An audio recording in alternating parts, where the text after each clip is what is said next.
Welcome to My Favorite Murder. That is Georgia Hardstark. That is still Karen Kilgariff. Still, even though there's been a fascist takeover in this country.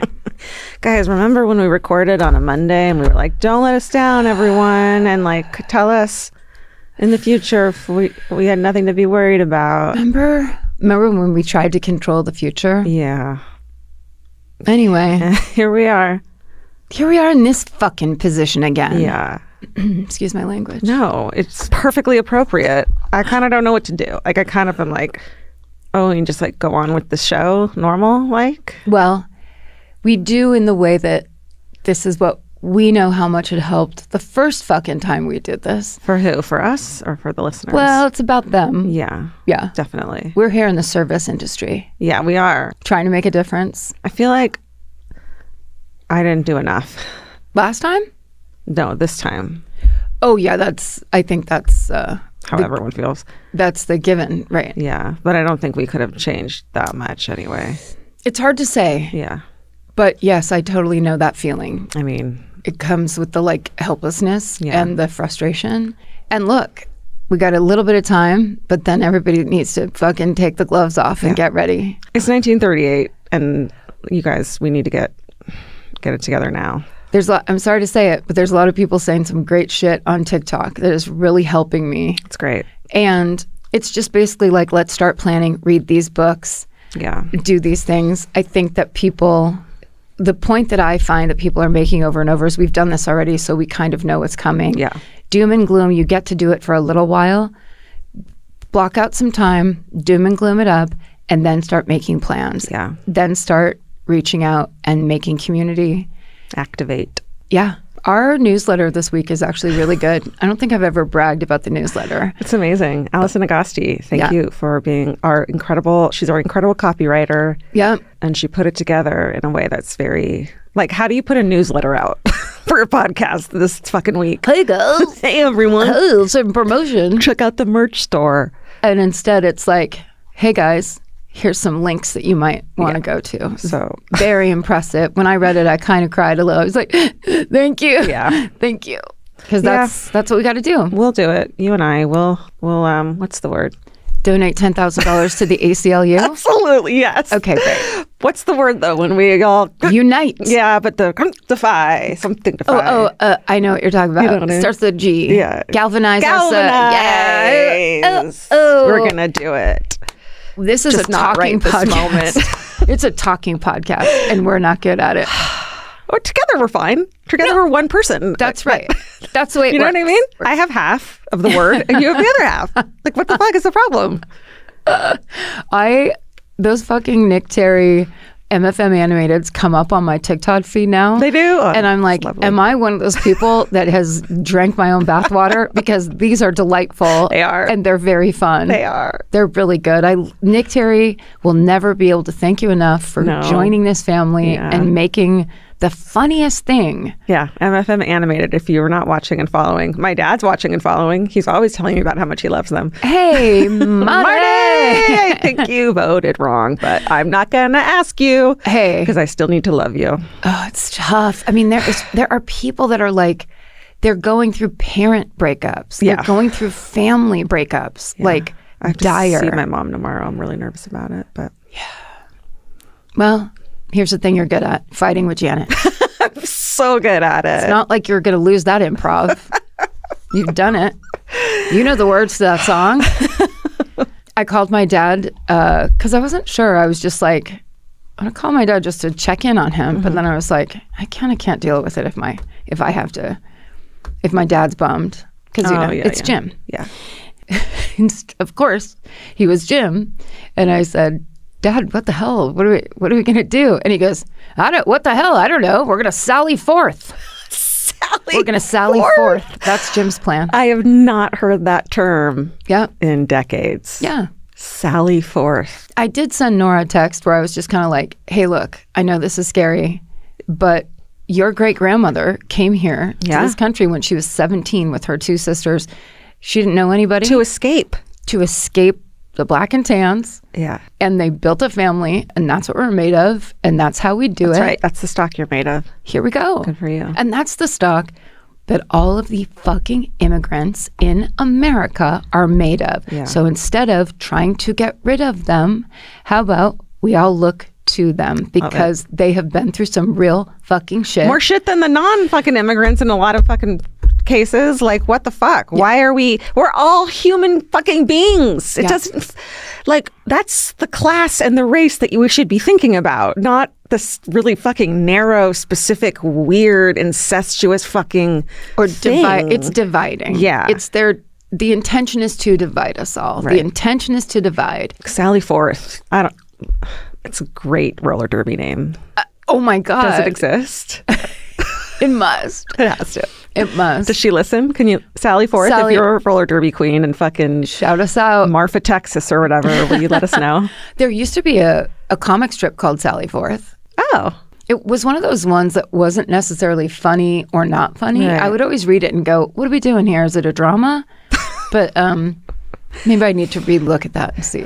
Speaking of fucking Sally Forthing, on Wednesday, the 6th, this past week, our episode of MFM Rewind came out. Our new weekly show where we comment on and play original old episodes. It's a recap show. Recap, thank you. Yeah. And this one, you covered Mary Vincent in it the day after the election. Oof. And so that was like, oh no, but it actually, we got a lot of comments about that being powerful. And I have one from Instagram I want to read. Read it. From Katie Mayfield. It says, I get chills every time I hear Mary Vincent's story, and I can't help but think how serendipitous it is to re-listen to Karen telling this story today as I process the election results and think of an administration which wants to hack away at our freedoms and our democracy. Cool.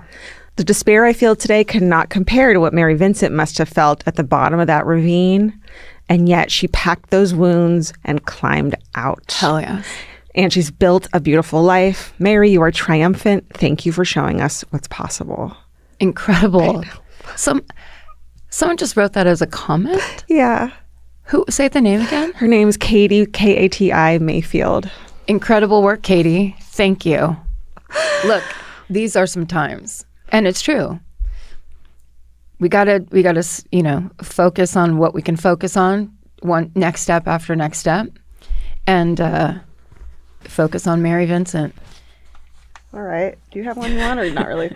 I don't think we could beat that one. Yeah. I mean, I think that is it right there. What are you going to do? Talk about the network? Yeah, we have a network. Highlight some other podcasts? Yeah, if you need some comic relief or some true crime relief, we have those options. I don't know. Go for it. That's true. Yeah. Over on Do You Need a Ride? Yeah. Which is my other podcast. Do you know that I love podcasting? Truly. It's really one of my favorite things. And actually this episode, Chris and I drive around with comedian, writer, and organizer Jenny Yang. She literally runs errands. I think she goes to mailboxes, etc. But is a truly delightful episode. I didn't know her before we did that episode. I'd heard of her, but I'd never met her. And it was really fun. That's awesome. And then on Ghosted by Roz Hernandez, a wonderful show, Roz is joined by Sasha Colby, an iconic performer and winner of season 15 of RuPaul's Drag Race. We have to give credit to the fact that we do live in a timeline where RuPaul's Drag Race and the stars from that show dominate entertainment. Yeah. I fucking live for it. It is the best. Yeah. We live in a drag queen world. Yeah. And I fucking am very grateful for that. Yes. Danielle and Millie have another epic double feature. Listen to this double feature on I Saw What You Did. Oh, no. Parasite from 2019 and Triangle of Sadness from 2022. That movie. Oh. Vince and I were just sitting on the couch going, what the fuck? For real. What the fuck? The whole time. It is so incredible. And that ending, when that ending happened, I was like, you've done it. You've done the perfect ending. This is unbelievable. Oh my God. What's his face's cameo in that as the ship captain was mwah. Was it Woody Harrelson? Yes. Chef's kiss. So good. And then over on Buried Bones, Kate and Paul discuss the 1914 murder of Otto Kohler by one of his two mistresses. Also, we'll take the time as the world is crumpling to sell you t-shirts. We have no shame. But it's only because the holidays are coming. Yeah. And we have our first ever jewelry collaboration information. So a listener and fine jewelry designer named Nina Palacio at Saval Collective in Milwaukee, Wisconsin, created a beautiful Stay Sexy and Don't Get Murdered necklace for us. They're very limited. Please head to myfavoritemurder.com today if you want to see if you want to buy one. I love when we do collabs with listeners. There's nothing better. I just went to Milwaukee, Wisconsin for vacation to see, to visit our Great Lakes office and see Bradford Belowski in the legal department. And I wonder if I went to Saval and looked around and just didn't know that we had collaborated with them. Shit. I'm going to look them up online. All right. You go first? I want to tell you a story. Okay, tell me a story. You're not going to like this. So you might remember this. Today's story begins on March 3rd, 2021 in the Clapham area of South London around 9 o'clock at night. Oh, fuck. 33-year-old Sarah Everard is walking home after spending a couple hours at her friend's house. She's headed back to her apartment in a nearby neighborhood called Brixton. It's like a 50-minute walk from Clapham. It's kind of a long walk, but it's still relatively early at night. But it's also that confusing part of the pandemic where the restrictions seem to be evolving by the day. Mm-hmm. People are actively kind of trying to figure out how to navigate public spaces. Mm-hmm. So Sarah's wearing her mask. She's taken a route that she's familiar with. It's well lit. It's populated. It doesn't require close interactions with other people. So, of course, like all women seem to have to all the time, she has chosen the safest option available to her to just move around in public. Mm-hmm. Not long after setting out, Sarah calls her boyfriend Josh. They chat for about 15 minutes. They say goodnight. And then Sarah disappears. This is the story of a tragic, senseless crime that ignites a nationwide firestorm of anger over the lack of women's safety in public spaces and the failure of the systems that are supposed to protect it. This is the murder of Sarah Everard. Sources used in today's research are articles and reports from various British news outlets, including BBC, Sky News, and The Guardian, and the rest of the sources are listed in our show notes. So, like many of us, Sarah Everard struggled through 2020. The pandemic sent her employer into a tailspin, so she wound up getting laid off. And at the same time, she and her then boyfriend broke up. But by 2021, things are leveling out. She's gotten a new job in marketing. She has a new boyfriend named Josh. They're very happy together. They're actually planning to travel to Ibiza with some friends in a few months. Her life is filled with people who adore her. Her close friend Rose says, quote, "She has always been an exceptional friend, dropping everything to be there to support her friends whenever they need her." Her cousin Tom adds, quote, "Sarah's absolutely amazing. She's lovely and she's fantastic. So sensible, so well-loved by her family, by her friends, by everyone." And her sister Katie describes her as, quote, "the very best person with so many people who love and cherish her." Mm. Sarah's colleagues are surprised when on March 4th, she does not show up for work and she does not call, which is, of course, entirely out of character for her. But what's even stranger than that is that no one can reach her. Her loved ones immediately sense something is very wrong. So that day, Josh reports her missing to the police. Sarah's parents traveled from her hometown of York to London to figure out what's happening. And meanwhile, her friends and family start distributing flyers and sharing posts on social media, just immediately doing everything they can to spread the word that their friend has disappeared. So the police immediately launch an investigation, and they begin to piece together Sarah's route from the night before using footage from CCTV, from security cameras, public buses, and doorbell cameras.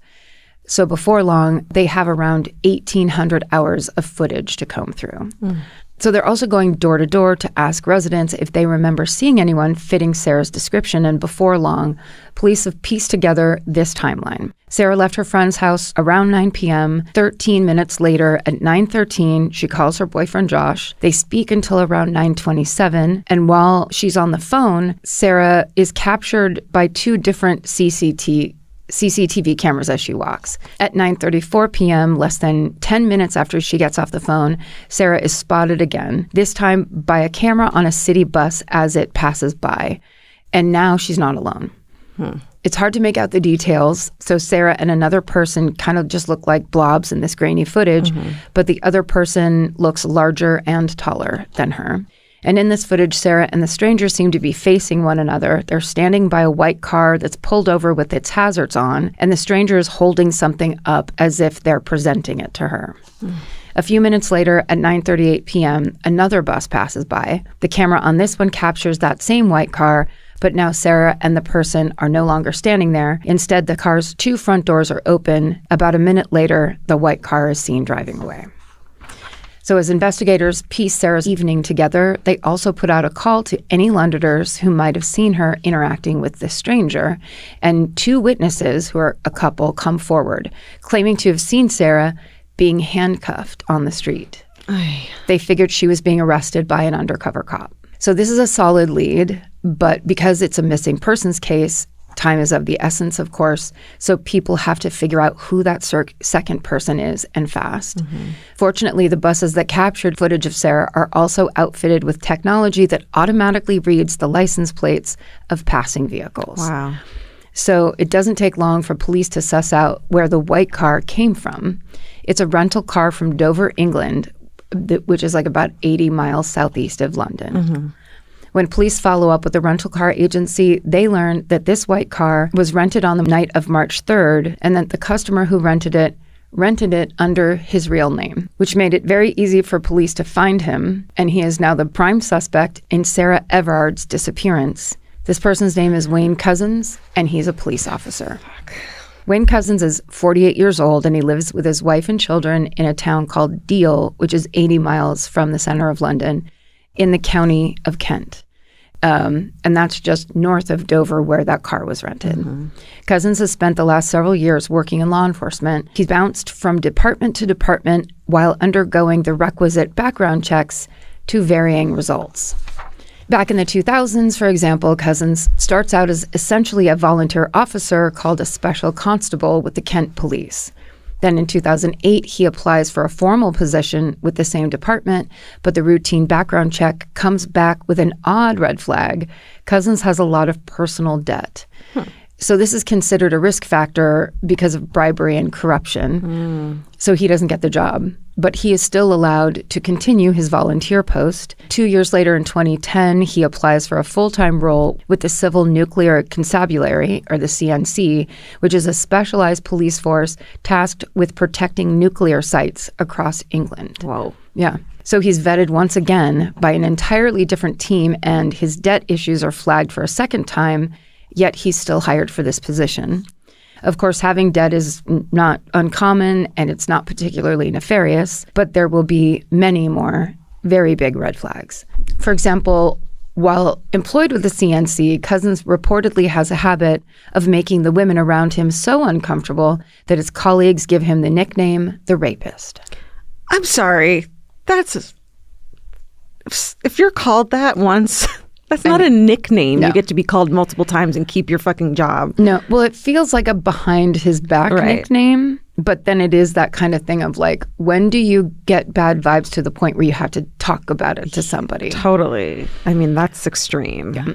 In 2015, Cousins is reported to the police after he's seen driving around Dover naked from the waist down in his own car. Fuck. Investigators have Cousins' plate information and a photograph, which are captured by a passing bus in that incident. He's investigated for indecent exposure, but the person doing that investigating is a police sergeant who is friends with Cousins' brother, so no charges are ever filed. Jesus. The tiniest amount of due diligence could have ended Cousins' policing career, but instead, in 2017, he applies for a position with the Metropolitan Police, the Met, as they call it, serving the Greater London metropolitan area, and Cousins manages to pass yet another round of vetting and gets that job.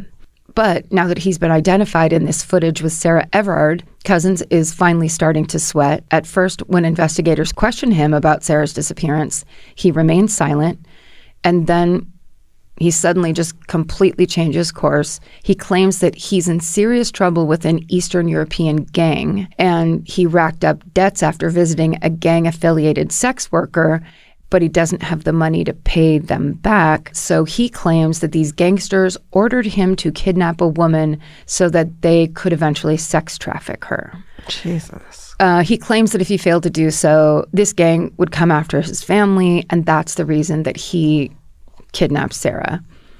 The story only gets more convoluted and confusing from there. He admits following this gang's instructions and ultimately handing Sarah over to them, but he tells police he doesn't have any identifying or contact information that could be used to track these men down. Mm-hmm. Unsurprisingly, the police do not buy this story in any way. And so when Cousins realizes he isn't fooling anyone, he stops trying and he simply repeats no comment to every question that they ask him. Meanwhile, investigators are digging deeper into Cousins' life, and what they find is damning. They search his house and his car, and they find plastic handcuffs, a handcuff key, plastic gloves, Velcro straps. Blood and semen stains are found in the backseat of his car. And when that blood is tested, it's a match for Sarah's DNA, and the semen matches Cousins. Jesus. Okay. So investigators learned that in 2019, Cousins purchased a small piece of land in a secluded part of Kent called Houdes Wood, around 50 miles from London.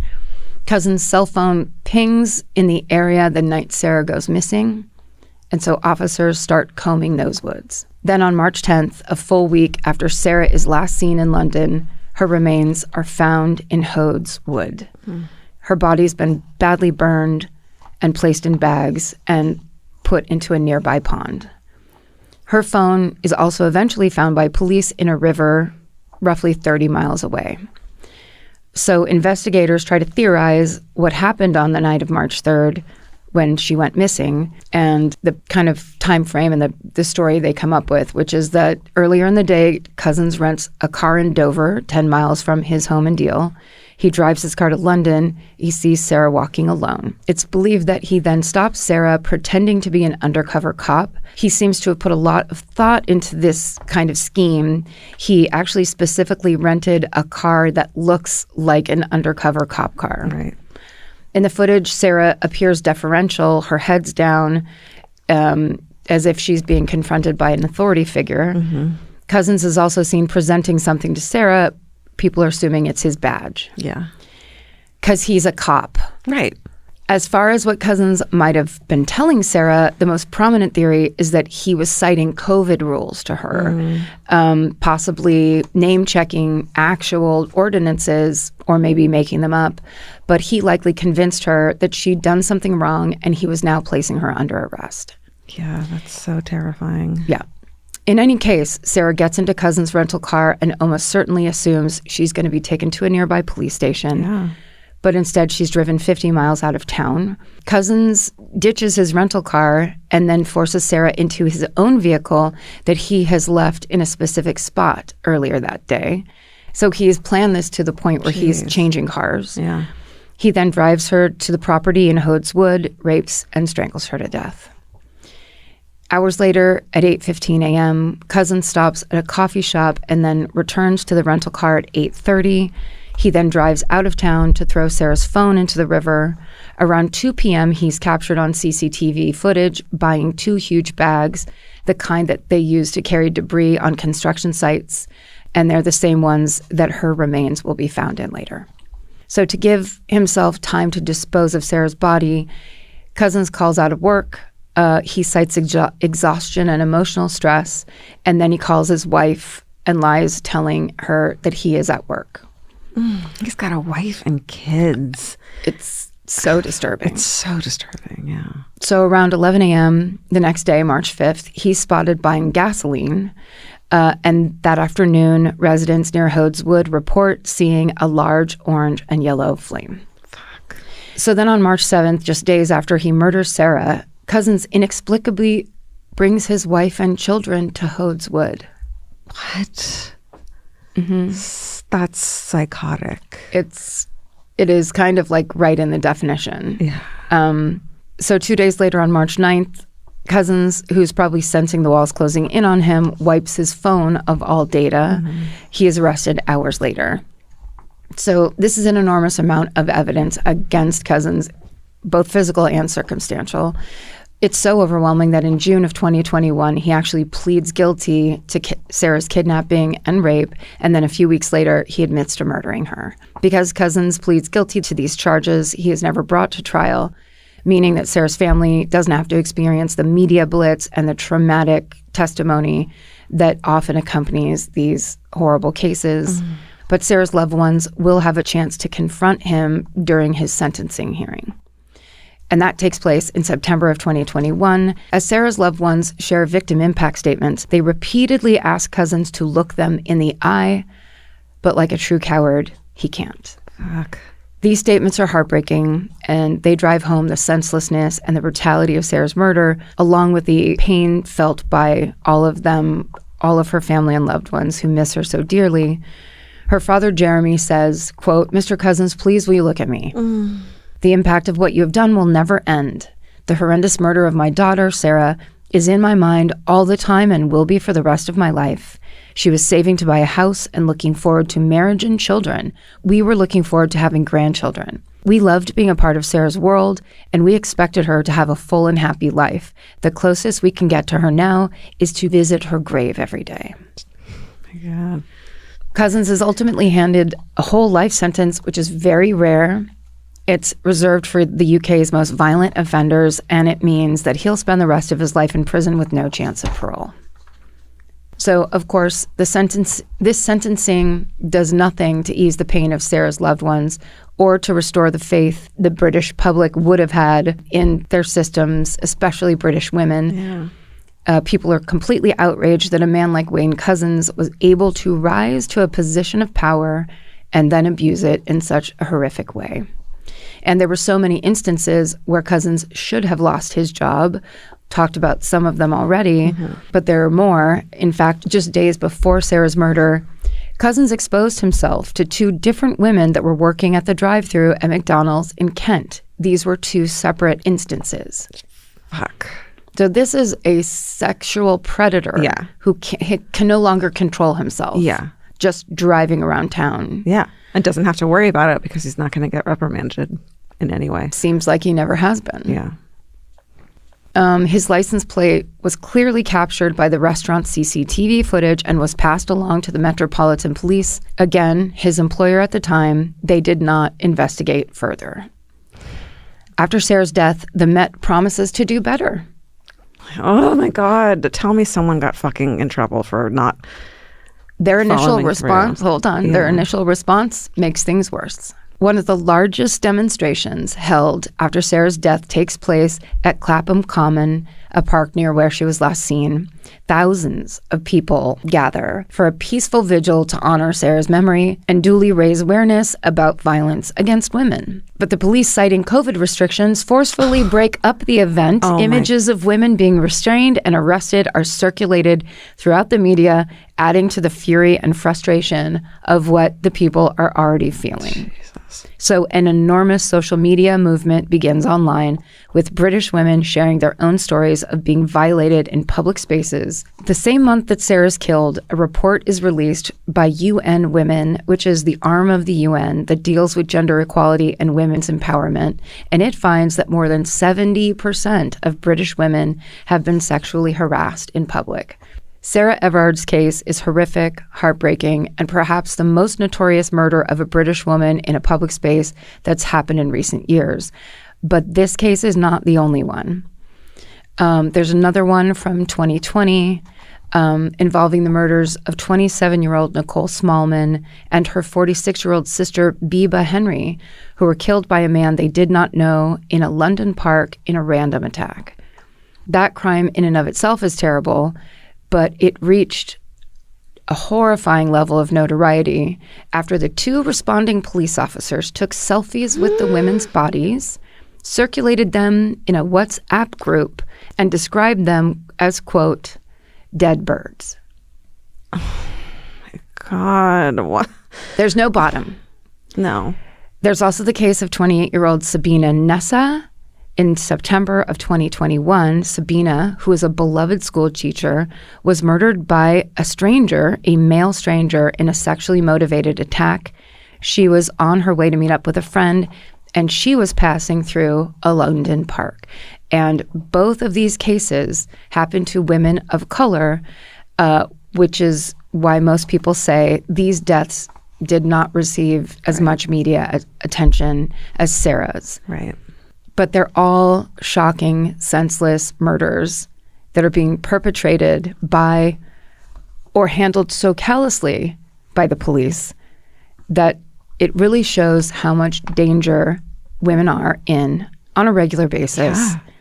It's a difficult truth, but it really shows how much women need to come together, need to join together, need to transgress and confront the racial issues and the class issues and actually come together to fight this violence.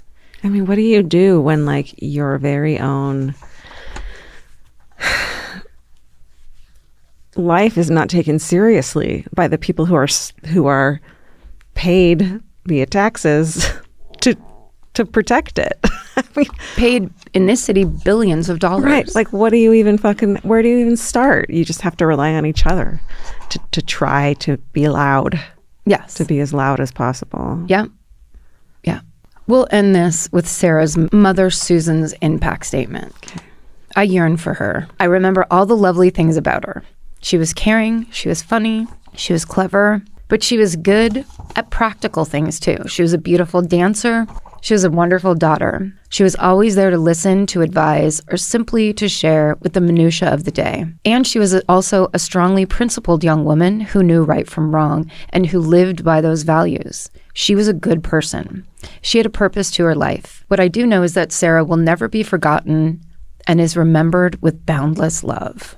And that's the story of the tragic murder of Sarah Everard. Wow. That's a big one to tackle. Good job. Thank you. Maren McGlashan is our researcher. Alejandra Keck is our producer who also helped pick that story.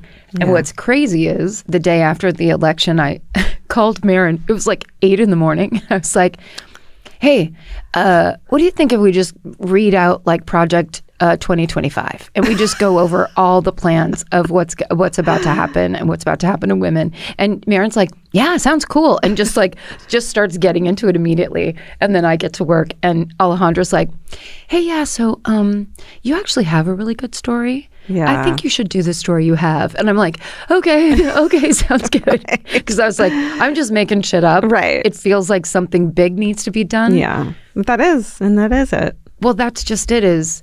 That's what this podcast is. Totally. And we don't sometimes realize that. And we've definitely done it wrong. We've done it, we started out rough. We started out basically doing this podcast the way we were taught to ingest this kind of media by the media. But we got taught by our listeners. We got taught by victims and people on the outside of like, actually, here's how you should be doing this. And it actually matters to tell these stories. Definitely. And like women need to hear these stories. Yeah. Young women need to hear these stories. Yeah. It's important. It is.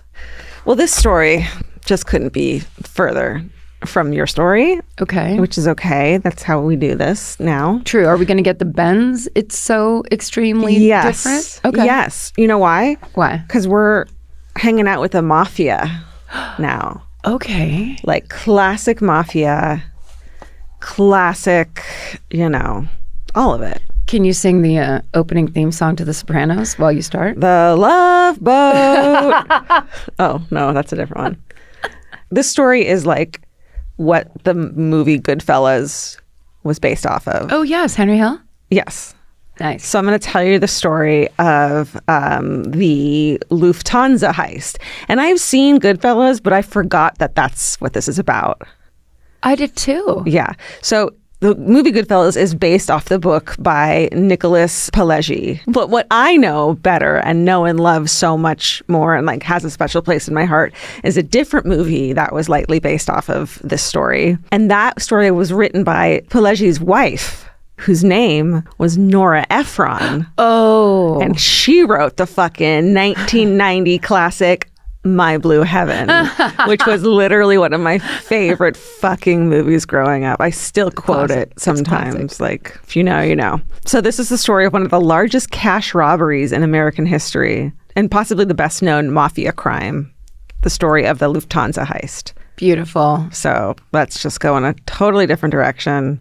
And the main sources used for this story are a book called The Lufthansa Heist, written by mafia informant Henry Hill and Daniel Stone, and an article from When the Heist Happened from Time Magazine, and the rest of the sources can be found in our show notes. But definitely go watch My Blue Heaven or Goodfellas, whatever. Yeah, whatever you like. Both are classics. All right, so here we are. It's 3 a.m. on Monday, December 11th, 1978.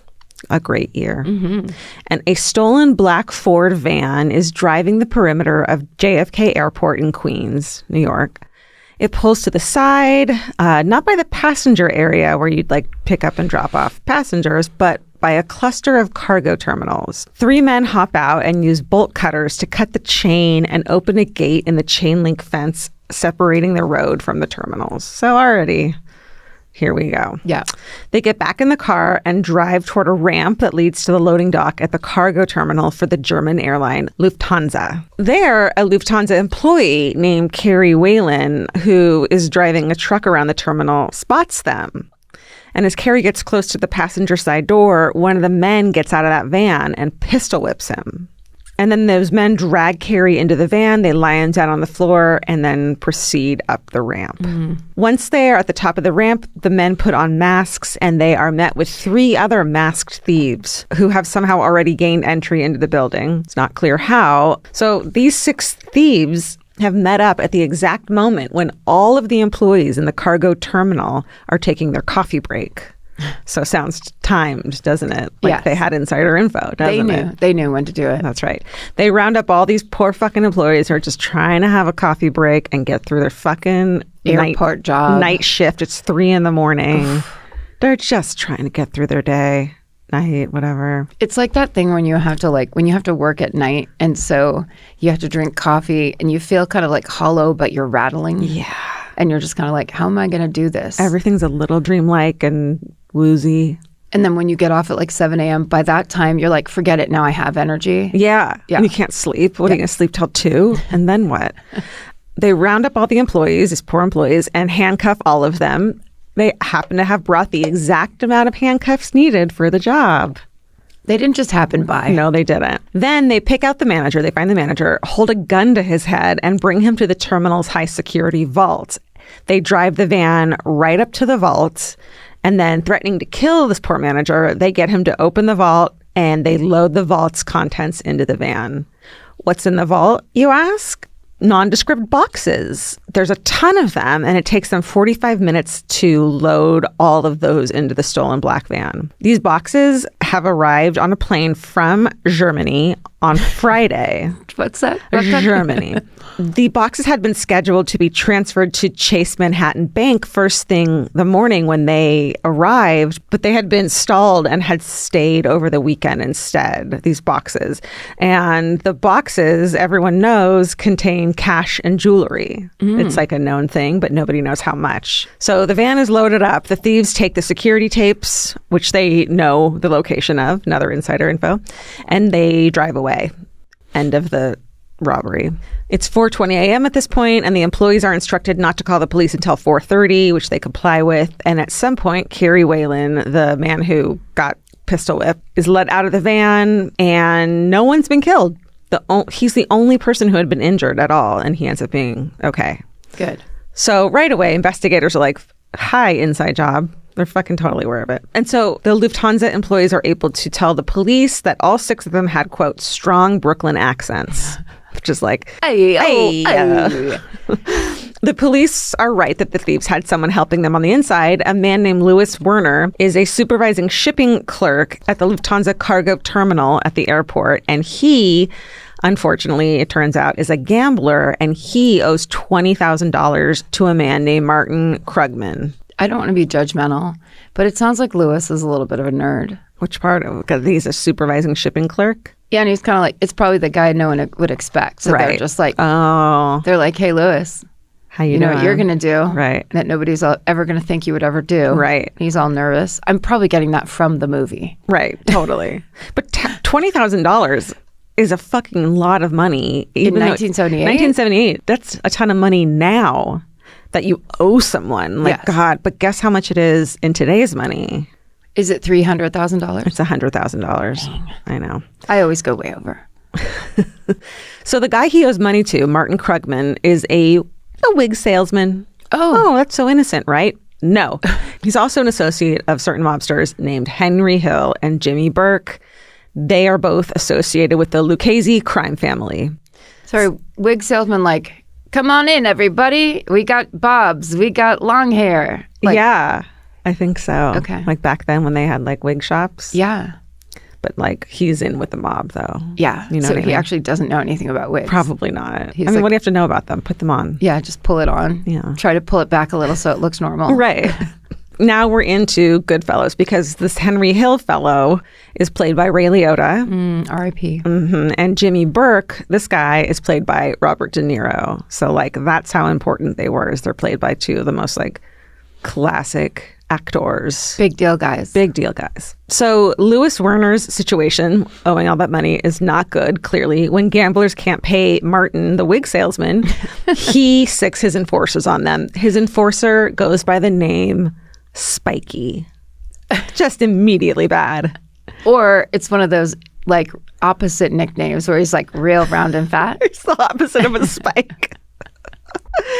His fun special MO, his like thing, his like, this is my mob thing, is to take people into his basement and break their hands with a vice. No. That's going to be my thing, I'm he Spiky. says. I'm Spiky. Fuck. That's the piece where when I talk about like the mob, I just want to turn away because you've got Spikies doing stuff like that where it's just like... Oh, they're not the beautiful people you want them to be and think they are? I just really treasure my wigs and I don't want people touching them that have that kind of violence in their hearts. Spiky would never. Spiky, get out of the basement. Jesus. Take a painting class. Please. Pottery, a nice pottery throwing class. And so, of course, Louis Werner's like, oh no, I don't want to fucking deal with my Spiky and his vice grips. So he proposes an idea to Jimmy. He tells him, hey man, I work at this cargo place. A large shipment of untraceable U.S. currency regularly comes into the Lufthansa cargo terminal at JFK Airport. This is like a regular thing. He says it doesn't come in on a particular day, so he can't give him the day, but he says he always knows when it's going to arrive. So this shipment, in general, why are they sending boxes of untraceable money from Germany to the U.S., right? It's because of an agreement between a German bank and the Chase Manhattan Bank in New York City. It's all money that American tourists, business people, and military personnel have exchanged in Germany. So like the money you exchange for German, what are they? Fucking Reichsmarks. They have to go back to the U.S. Oh, right. You know what I mean? But where's that jewelry coming from? I don't know. Here, take this necklace and I can have a couple Deutschmarks. Probably. Buy myself a drink. That was good. Thanks. That was great. I'm working on my accents. I like it. Okay. And the serial numbers from those bills are not recorded, I don't think, until they get to Chase. So they're just unmarked bills in boxes at the cargo terminal. It was such a wild time and a loosey-goosey time. So loose and free. They're almost like, please steal this money. Yeah, it's just in a cardboard box. Yeah. With what? A little tape on the top? A little tape. Some stamps? With like it's Hello Kitty tape, you know? It was just like, oh, there it is. This side up with a little cash symbol. So much money. Careful money, or like fragile money. I heart money. So it's always a huge amount of money, generally in the millions. And just like everyone fucking knows that. So Martin brings the idea to his mafia connection, Henry Hill, Ray Liotta, and Jimmy Burke, Robert De Niro. He's like, hey, here's this idea. Like, let's do it. And they run the idea up the chain of command to the capo, which is the head of the Lucchese family, who's like, sounds great. Let's do it. Perfect. Yeah. A crew is assembled, mostly made up of the Lucchese associates who all operate out of a bar in Queens. That's their spot. It's called Robert's Lounge. Cool. Sounds great. Let's go. So good. So many brown drinks in there. So many. Rusty nails. Pinky rings. Oh, my God. Wigs. So many wigs. So many wigs, too. And that's where Jimmy Burke conducts most of his business. And a plan comes together with the help from Lewis on all of the logistics. He provides plans to the building and says he will tell them exactly when to come and pick up the shipment, which he does that weekend in December. So immediately after the heist, it becomes clear to both authorities and to the thieves exactly how much money's actually been stolen. It turns out that there were 2 separate shipments in the vault that day, not one, like the thieves had been expecting. And so the total amount of the untraceable bills they stole was $5 million. And in addition to this, there was about $800,000 worth of all that beautiful jewelry we were talking about. American jewelry in Europe. Yeah, the bangles and the brooches. And... I left my watch on the plane, Lufthansa. Right. So in today's money... Oh, in 78? 5.8 million. I think everyone was like, oh, fuck. Is it double? Is it like 10 million? It's 28 million. Oh, Jesus Christ. Yeah. They were stoked. At the time, this is the largest cash robbery ever on American soil. So they're like, at Roberts, they're like, pina coladas for everybody. That's right. Let's go. Top shelf. The cash is quickly laundered through a network of additional mob contacts, all of whom are told to lay low. They're like, don't fucking buy flashy shit because clearly like they're kind of onto us and you're going to like point them right in our direction. Just play it cool. Yeah. You know? Things immediately start to go wrong, as they tend to do when you make a movie about a thing that happens. Especially a thing that happens in the mafia. Right, right. The stolen black van that, you know, was part of the heist is supposed to be driven to a salvage yard in New Jersey. And guess who it's owned by? John Gotti, who's like, he's not in this family, but he's like, I'll help you guys. I think they had so much money that they're like, let's like spread it around. Like, he's like, yes, I'll get rid of the van. But the man who's supposed to bring the van to the salvage yard, a man named Parnell Edwards, who goes by the nickname Stax, which is a pretty great nickname. Spiky and Stax. Spiky and Stax. My favorite cartoon. So instead of doing what he's supposed to do, Stax, for some fucking reason, parks the van in front of his girlfriend's apartment in Brooklyn. Mm. He loves her. He loves her so much. He like has to make a pit stop on the way to getting rid of the van. He's like, I'm trying to do these crimes, but I gotta come see you, sweetheart. Right? All right. Unfortunately, he parks the van in front of a hydrant. Oh. So it's immediately towed? No, like the police are immediately like, hey, here's Ticket. They know the van. Yes. They know it's the van that had been reported stolen that was used in the heist. Stax really fucking blew it.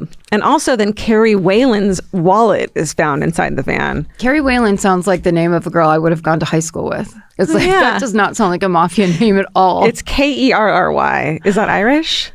It sounds, it's like an Irish last name, I think. Right. So he was the one who got pistol whipped. Oh. And like put in the van. So they were able to connect that to the van. You know what I mean? So like they're like, this is the van. The FBI figures out whose apartment the van is parked in front of, knows who Stax is and who he works for. And because of the rigid hierarchy of the mob, they basically know immediately which general circle of people is connected to this heist.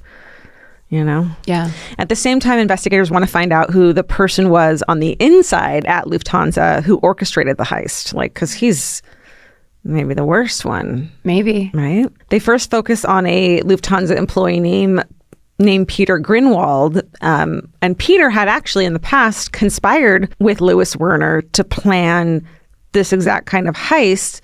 But Peter was either cut out of the plan in the end or he just didn't want to participate. But it doesn't matter because Peter knows all about it and knows who the players are, even though he wasn't participating. So he agrees to testify in exchange for immunity and immediately rats on his co-worker, Louis Werner. It can't feel good when you're ratting on a fellow mafia guy. No, you got to get out of there. All the stuff in the mafia is the opposite of that. Well, Louis Werner isn't a mafia guy. He just fucking owes the mafia money. Oh, that's right. Sorry. You know? Well, he's an associate.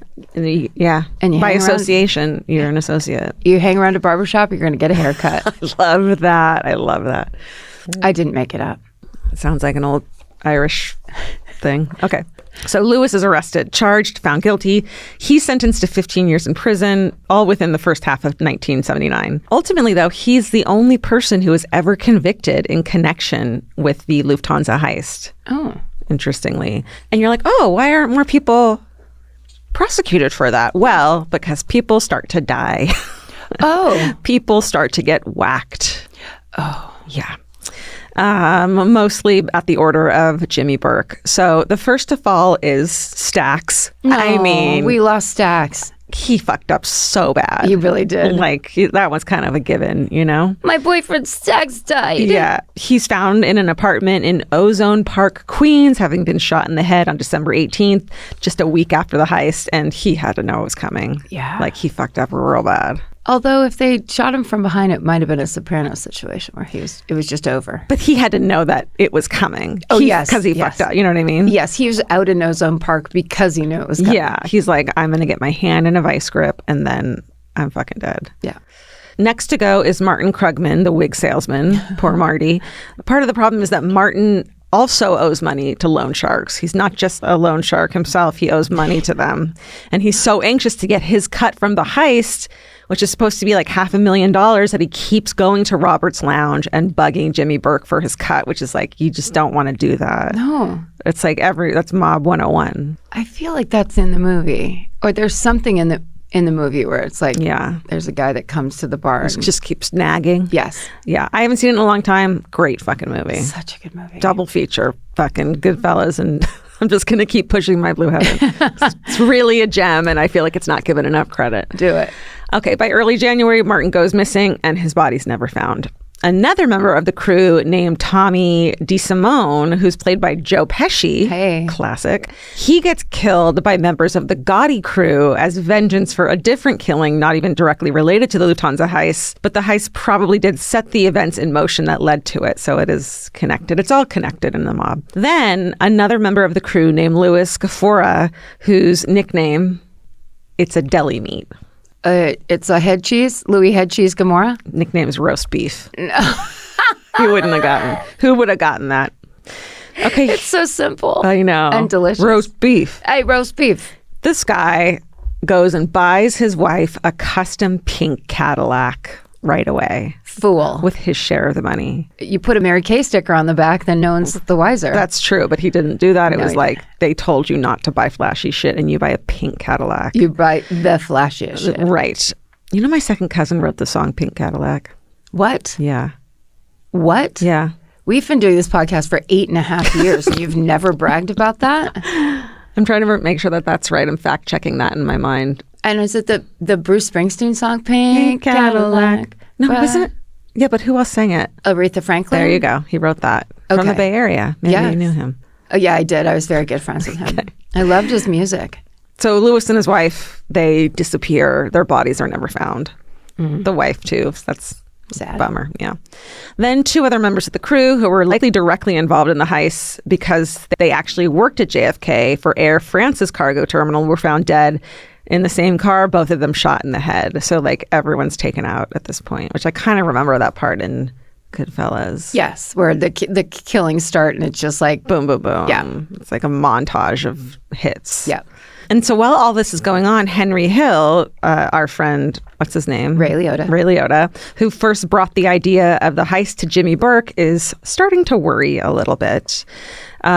He's worried that Burke's going to find a reason to kill him, too. Henry wasn't actually directly involved in the heist that we know of, but at this point, even people who are tangentially involved are getting killed. Yeah. So in 1980, Henry Hill is arrested on drug trafficking charges, and he's ultimately convinced to become an informant. That is so he and his family can enter the witness protection program. Right around the time Henry becomes an informant, Jimmy Burke is arrested for a totally separate crime, a college basketball points fixing scheme that, of course, Vince knows about when I asked him about it. Of course, it's sports. He knows everything. Well, so how the fuck do you do that? I don't know. It says this happens at Boston College, and it's a big scandal on its own. I think you get people to not score. Not score, I guess. Yeah. Or not block or whatever, but right. Or like get a certain amount of points. I don't know. Huh. Yeah. Okay. Burke is sentenced to 12 years in prison, but then it's also convicted of the murder of a Florida club owner who likely also laundered money from the Lufthansa heist and had been skimming. So Jimmy goes to prison, but he dies there in 1996. So Henry Hill's testimony, he becomes a rat. His testimony leads to 50 separate convictions in assorted mob cases. Wow. So it's like one of the biggest fucking turns in mob history. Yeah. His family changes their name and lives in various other states around the country, which I don't know why I found fascinating, and I want to know everything about it. Yes, about the witness protection program. Yeah, and then you start thinking about the kids who were at your school for 6 months and then had a weird background story and then left again. Yes. That happened all the time where I'm like, I've always lived here. How come you just, you're coming and going willy-nilly? Right. Like when someone in Orange County, when someone would transfer from Florida, you'd be like, what the fuck are you doing in Irvine from Florida? You know? I don't buy this story of that you're only in the second grade. No, exactly. You look like Arnold Schwarzenegger. You're not a kindergartner cop. Or teacher. Anyway, so they live in various states around the country. I think he marries and remarries, and he dies at the age of 69 in 2012. So he never gets fucking offed by the mafia. That's crazy. He gets away. Yeah. And so none of the cash or jewels that were stolen from the cargo terminal, which would be worth about $28 million today, has ever been found. No. Because it wasn't traceable. It's like the last great heist. Yeah. Holy shit. That money put some fucking kids through college, I bet. Oh my God. Just real low key, paying for a pool and some nice purses. Sure. A couple fur coats. Maybe a nice cruise. A nice cruise. Yeah. Just low key. Yeah. Low key. Not a pink Cadillac. And when Henry Hill was working with Nicholas Pileggi to write Goodfellas, or to write the book that Goodfellas was based on in the screenplay, sometimes he'd call late at night and Nicholas wouldn't be around. So he talked to his wife, Nora Ephron, not knowing that she was just getting information from him to write My Blue Heaven the whole time, when she'd just hey, let's chat. And he said, quote, "I never got a penny for it, but Nick," her husband, "had been so generous with me that I let it slide. Had it been anyone else's wife, ... Yeah. Oh my God. So she fucking pushed it. So essentially, it's almost like those are mirror movies. And they came out in the same year. Did the people that made them kind of know that? I think so. That's hilarious. Yeah. And that's the story of a Lufthansa heist. Incredible. That was great. Thank you. So different. Yeah. It's the light and dark of life. The duality. The duality of this human experience that we are just going to have to keep on playing back and forth over and over to get through the next 4 years. I mean, what is the reasoning? What is the answer? What is the purpose? What is the... We'll figure it out. Will we? Maybe. Okay. You never know. You don't never know. Yes, you do never know. You do never not know. All right. Well, guys, thanks. Thanks for listening. Thanks for sticking with us. Stay strong. Go outside and walk around. Turn your head from left to right. That's real good for the nervous system. Adopt a puppy or a kitten or an older dog or a senior cat. Adopt an animal. They really give you that endorphin rush that you need. They do help you. And if you can't afford an animal, pick a bird in the park that you like and visit it day after day. And remember, we're going to get through this. Stay sexy. And don't get murdered. Goodbye.